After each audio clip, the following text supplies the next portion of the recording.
গোটা বিশ্ব পৃথিবী আল্লাহ রাব্বুল আলামিন নিয়ামতে ভরপুর করেছেন, আর ঘরের নেককার স্ত্রী হলো সবচেয়ে বড় বেশি নিয়ামত। যেরকম সুবহানাল্লাহ। যার ঘরে শান্তি তার বাইরেও শান্তি, ঘরে যার শান্তি নাই বাইরেও তার শান্তি নাই।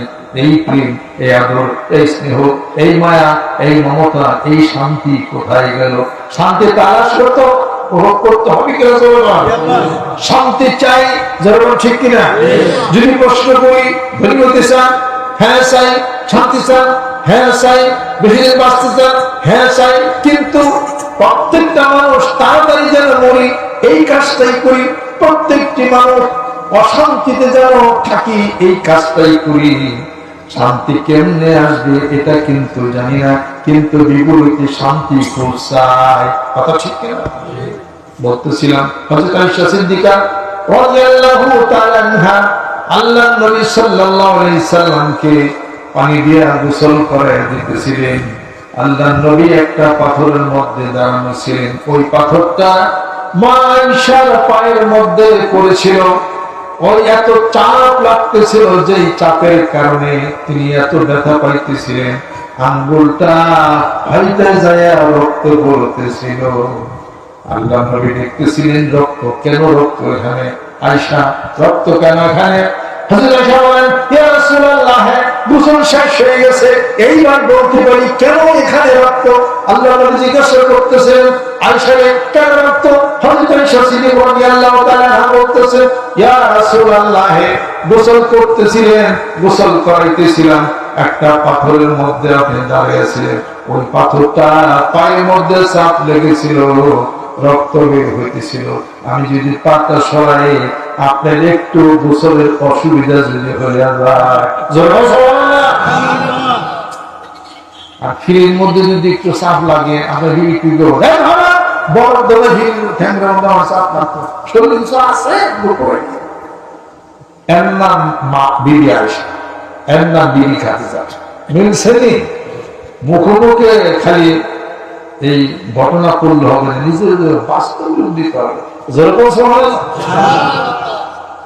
ইসাক রহমতুল্লাহ তার ছোট বেবি আছে, সুন্দরী, বয়স অল্প ছিল, কথায় কথায় কইছি, কি কতদিনে কইছি যে বুইরা না বুইরা স্বামী বয়স আরো বেশি, ঠিক আছে। অনেক অনেক খুব রাগ হয়েছে, রাগ হয়ে সব ইসাক রহমতুল্লাহ যিনি ইন্তেকাল করছেন, আমার পিতার পীর ছিলেন, এর দরবার গেছে। ওনার বিবি ছিল একটু পাতলা মাতলা, আর পিসার ছিল একটু মোটা সোটা। তারা দৌড়ে ধরা করে নাই, ই ঘরে গেছে আবার হে ঘরে গেছে।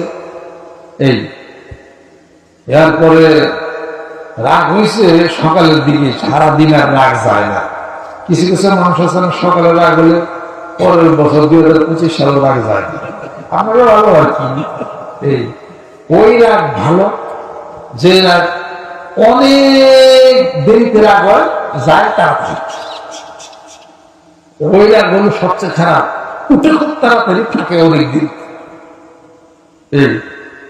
তিনি বলতেছিলেন যে আমিনা বেগম তার স্ত্রী না, তাই আমিনও কই যাওয়া, সন্ধ্যা যখন হইবে, রাত যখন হইবে, মোর দাঁড়িয়ে বিছানায় তো তখন বই পাবো। কিন্তু সকালে রাগ হয়েছে, সারাদিন রাগ আছে,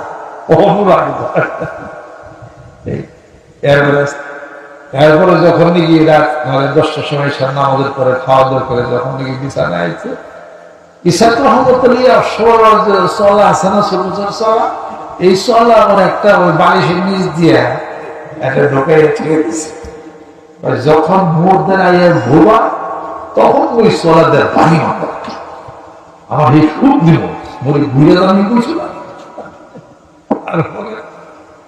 আর দাদা হুজুর তো এই আছে এই নেই, কিন্তু ওই দিন সারাদিন থাকবো এটা বোঝা নেই।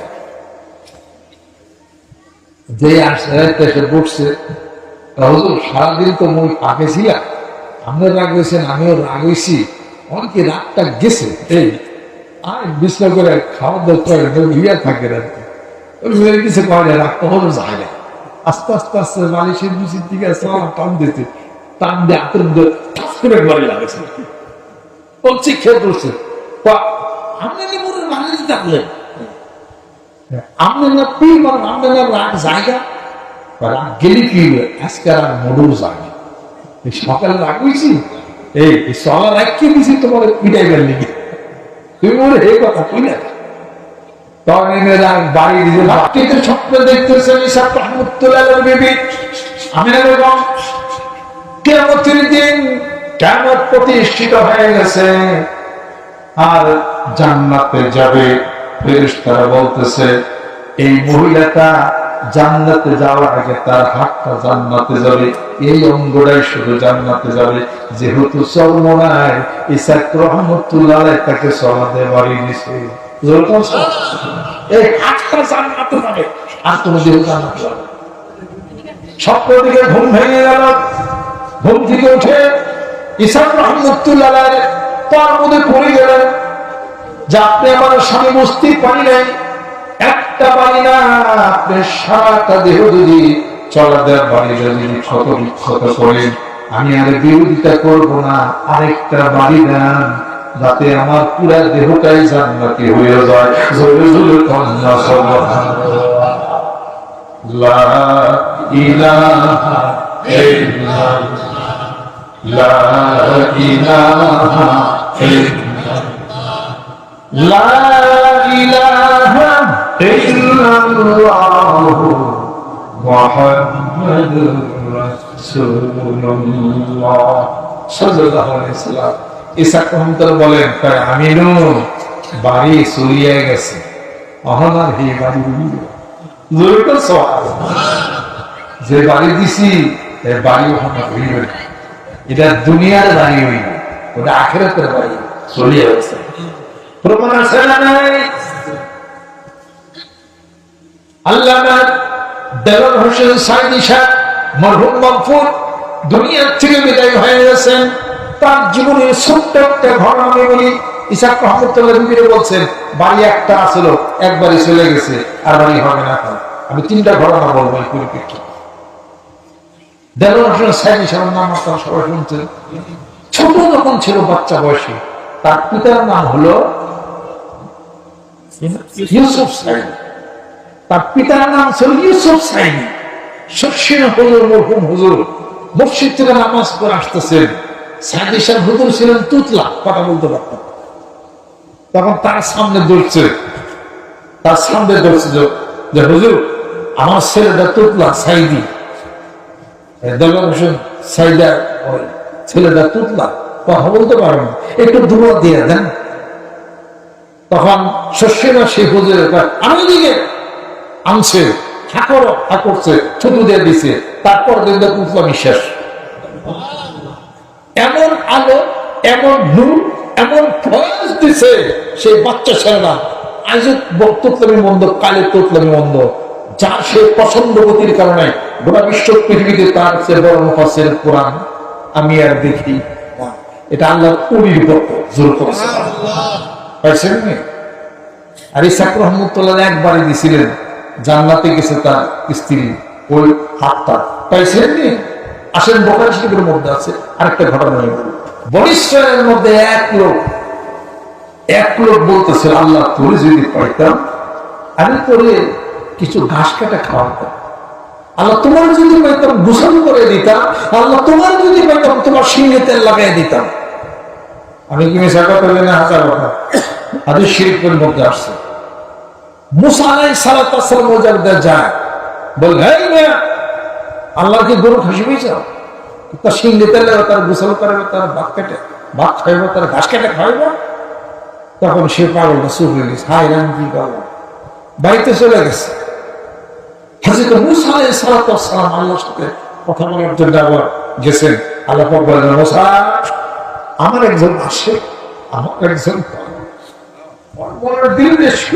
আমার অনেক কাছে পাইতেছিল আমার যদি পাইতো আমাদের খাবার তোমার গাছ কেটে দিত আমি তোর কথাগুলো শুনতেছিলাম আমি তো তোমাকে এই জন্য মত দিই নাই যে আমার একটা আশেক পাগলের সাথে আমি আল্লাহর সাথে তোর পৃথক জুতা বানিয়ে দাও আল্লাহ পাক ধমক দিলেন মুসা আলাইহিস সালাতু ওয়াস সালাম আবার চলে গেলেন পাগলের তালাশ করতে করতে বাড়তে চলেছে এই পাগল কি জানি বলতেছিলাম আমার বলো তো আল্লাহ তুমি এখানে গাছ কাটাই দিবা, গোসল করাই দাও। নবী এখন আমার হে বাপ না আমার তেনা রইল, চলে গেছে গা। ভাবলো বললে দিতে কি হয়।